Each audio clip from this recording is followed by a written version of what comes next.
मराठी युवक भारती इयत्ता 12वी HSC बोर्ड महाराष्ट्र राज्य भाग 2 विंचू चावला. विंचू चावला हे संत एकनाथ महाराज यांचे सुप्रसिद्ध आणि नाट्यमय भारूड आहे. भारूड हे आध्यात्मिक रूपक असते. सर्वसामान्य जनतेला पारमार्थिक नीतीची शिकवण द्यावी हा त्यामागील उद्देश असतो आणि त्यासाठी रोजच्या जीवनात दिसणारी अनेक प्रतीके वापरली जातात. उदाहरणार्थ विंचू हे प्रतीक ह्या भारुडात वापरलं गेलं आहे काम आणि क्रोध दाखवण्यासाठी. चला तर मग दोस्तानो, आज आपण ऐकूया एकनाथ महाराजांचं भारूड. विंचू चावला, वृश्चिक चावला, विंचू चावला, वृश्चिक चावला, काम क्रोध विंचू चावला, तम घाम अंगासी आला. विंचू चावला, विंचू चावला, वृश्चिक चावला, विंचू चावला, वृश्चिक चावला. विंचू आणि वृश्चिक हे समानार्थी शब्द आहेत आणि दोघांचाही अर्थ इंग्लिशमध्ये स्कॉर्पियन असा होतो. विंचू आपल्या नांगीने डंख मारतो आणि विंचवाचं विष शरीरात गेल्यावर अत्यंत दाहक वेदना होतात. परंतु दोस्तानो, या भारुडामध्ये विंचू हे काम आणि क्रोध या विकारांचं प्रतीक आहे. काम म्हणजे इच्छा आणि क्रोध म्हणजे अर्थातच राग किंवा संताप. तम म्हणजे माणसाच्या मनातील विषारी विकारी प्रवृत्ती किंवा दुर्गुण. ह्या ध्रुवपदाचा आशय असा आहे की जेव्हा काम क्रोध रूपी विंचू माणसाला चावतो, म्हणजेच माणसाच्या मनात एक अनिर्बंध इच्छा किंवा आसक्ती आणि बेताल राग जेव्हा निर्माण होतो, तेव्हा तो माणूस अविचारी बनतो. त्याच्या मनामध्ये ज्या ज्या वाईट भावना आहेत, जे जे वाईट विकार आहेत, ते आता उफाळून येतात आणि दृश्य स्वरूप धारण करतात. त्यालाच एकनाथ महाराज म्हणतायत की तम म्हणजे दुष्ट विचारांचा घाम त्याच्या अंगाला फुटतो. पंचप्राण व्याकुळ झाला, त्याने माझा प्राण चालिला, सर्वांगाचा दाह झाला.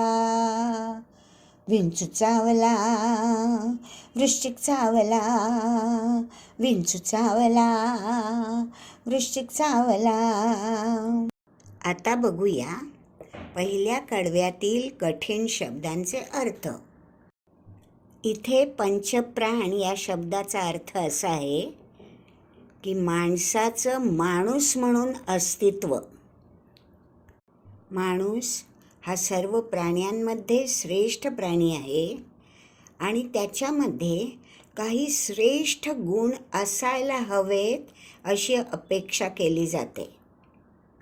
तेच गुण म्हणजे पंचप्राण. व्याकुळ होणं म्हणजे कासावीस होणं. माझा प्राण चालिला याचा अर्थ की त्या माणसामध्ये दुर्गुण जागृत झाल्याने त्याचं जीवन पूर्णपणे बर्बाद झालं आहे. तो माणूस वाया गेला आहे. सर्वांग म्हणजे पूर्ण अंग आणि दाह म्हणजे आग लागल्यासारखी वेदना होणं. आता बघूया या पहिल्या कडव्याचा आशय. मनाला वाईट विचारांचा विंचू चावला की पंचप्राण कंठाशी आल्यासारखा भास होतो. म्हणजेच तो मनुष्य बर्बाद होतो, वाया जातो. विंचू चावल्यावर जशी शरीराला आग लागल्यासारखी वेदना होते, शरीराचा दाह होतो, तसेच वाईट गुण अंगीकारल्याने शरीराचा दाह होतो, मनाचा दाह होतो.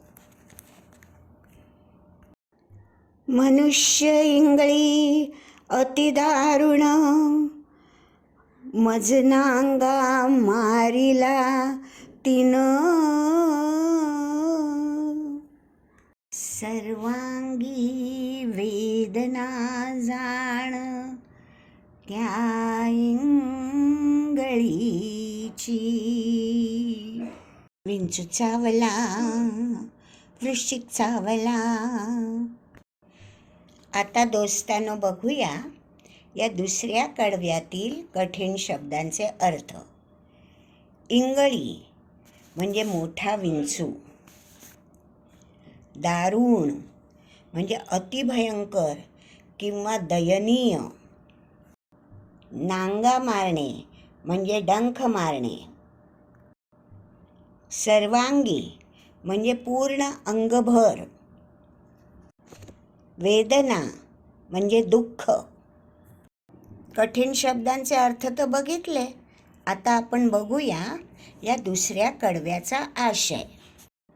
जेव्हा एखाद्या मनुष्याचे मन अनिर्बंध इच्छेने आणि बेताल रागाने व्यापले जाते, तेव्हा तो स्वतःची विचारशक्ती हरवून बसतो.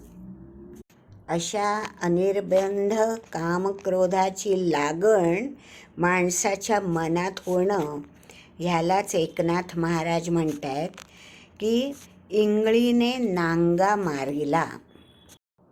मोठ्या विंचवाने अर्थात इंगळीने माणसाला डंख मारल्यावर त्याच्या सर्वांगात जशा वेदना पसरतात, त्याच प्रकारे ह्या माणसामध्येही सर्वांगात वाईट विचार पसरतात.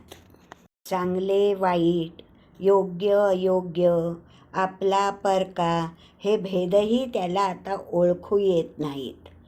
त्याची बुद्धी भ्रष्ट होते. मनुष्याच्या रूपात जणू अतिभयंकर दानव या पृथ्वी तलावर वावरत असतो.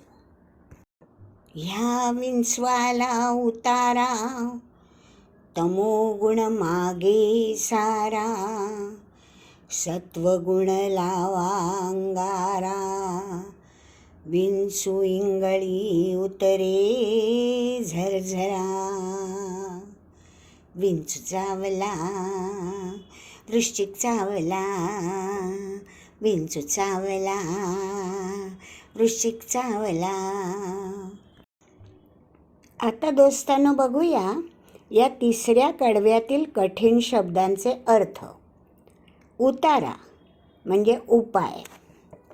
तमोगुण म्हणजे काम, क्रोध इत्यादी दुर्गुण.